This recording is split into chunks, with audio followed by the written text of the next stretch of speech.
Imagine being alone in a house late at night when suddenly you hear a knock at the door. Let's delve into the chilling true account of a woman who found herself in this exact situation. Picture it. A woman, we'll call her Jane, was spending a quiet evening in her home. The night was pitch black, with only the faint hum of the refrigerator and the occasional gust of wind for company. Out of nowhere, a knock echoed through the silence. Jane froze, her heart pounding like a drum in the quiet house. She had not been expecting anyone. At first she chose to ignore it, attributing the sound to the wind or perhaps a stray animal. But then it came again, the unmistakable sound of a knock. Persistent, insistent. It was as if whoever or whatever was at the door was determined to get her attention. Summoning up her courage, she decided to confront the source of her anxiety. She walked towards the door, her footsteps muffled by the thick carpet. As she reached out to the doorknob, her heart raced, but she steeled herself and opened the door. To her surprise, there was no one there. No sign of anyone or anything that could have been the source of the mysterious knock. Feeling both relieved and puzzled, she closed the door and turned to go back to her living room.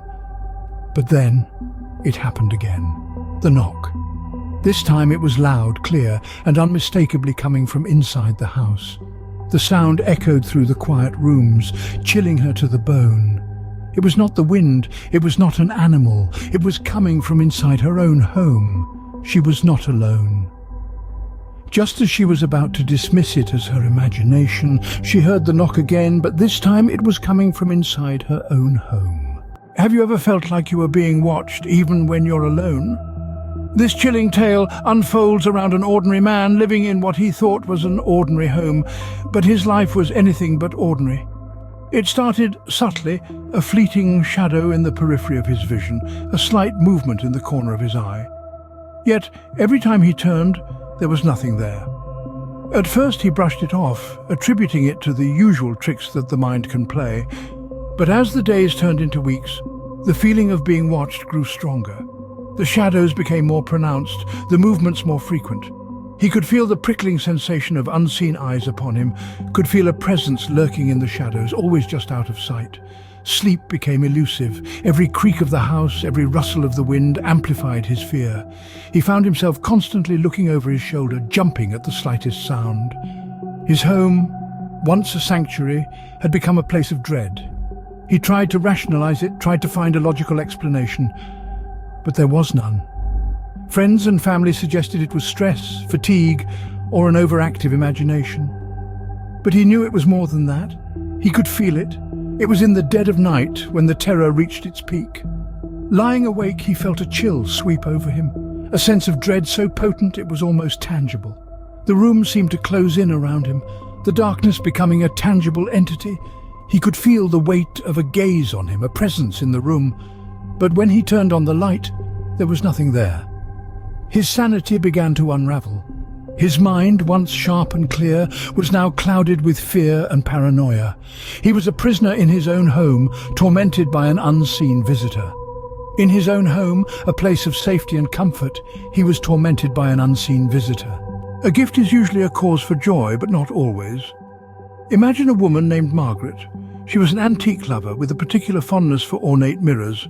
One day she receives an unexpected package. Inside she finds a breathtakingly beautiful antique mirror. It was incredibly detailed, adorned with intricate carvings and an almost hypnotic swirling pattern. Overjoyed with her new find, Margaret hung it up on her living room wall, a centerpiece that drew admiring glances from her guests. But soon things started to change. Margaret began to notice strange reflections in the mirror. At first it was just a flicker in the corner of her eye, easy to dismiss as a trick of the light. But then she would see figures, shadowy and indistinct, moving behind her when she was alone. They would appear and disappear, always out of sight when she turned around. Then came the whispers, soft at first, barely audible, like a breeze rustling through leaves.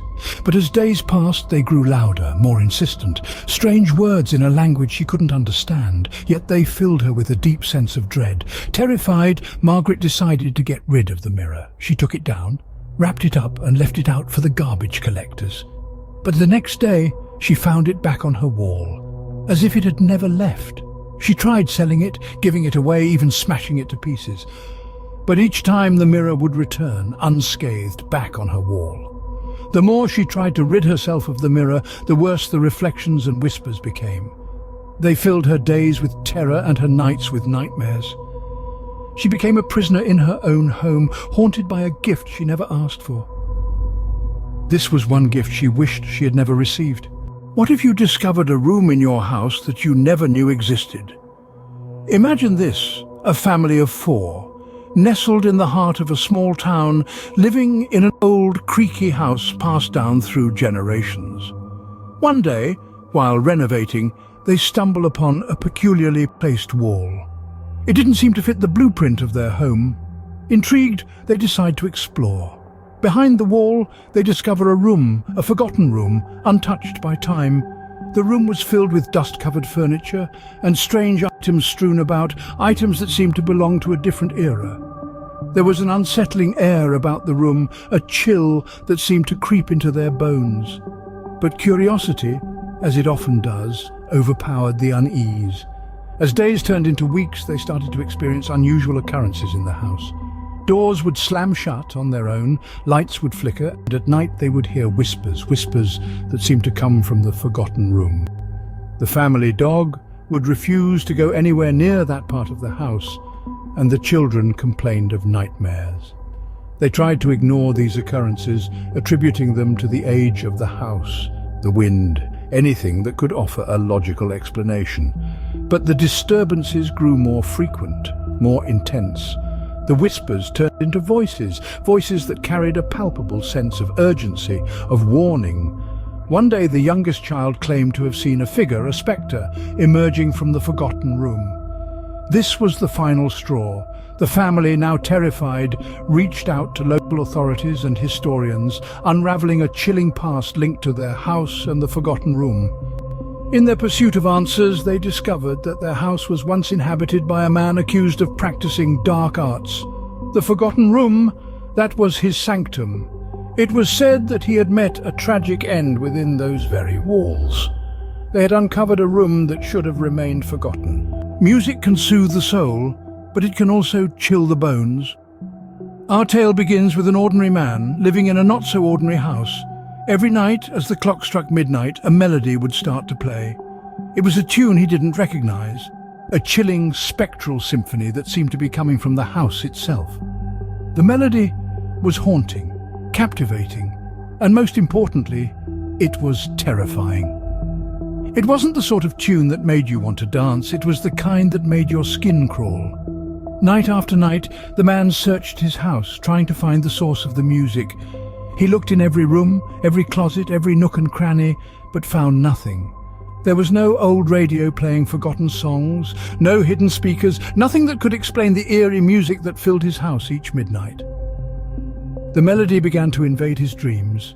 He would wake up in a cold sweat, the chilling notes still echoing in his ears. He found himself humming the tune during the day, unable to get it out of his head. No matter what he did, the haunting melody was always there, playing in the background of his life. He sought help. He invited priests, paranormal investigators, even a team of scientists, but none could explain the music. The melody remained a mystery, an uninvited guest in his home. It was as if the house itself was singing, a ghostly serenade from a time long past. As days turned into weeks and weeks into months, the man's sanity began to slip away. The melody was relentless, an incessant reminder of the unknown that lurked in his home. He could no longer sleep, no longer eat, no longer think.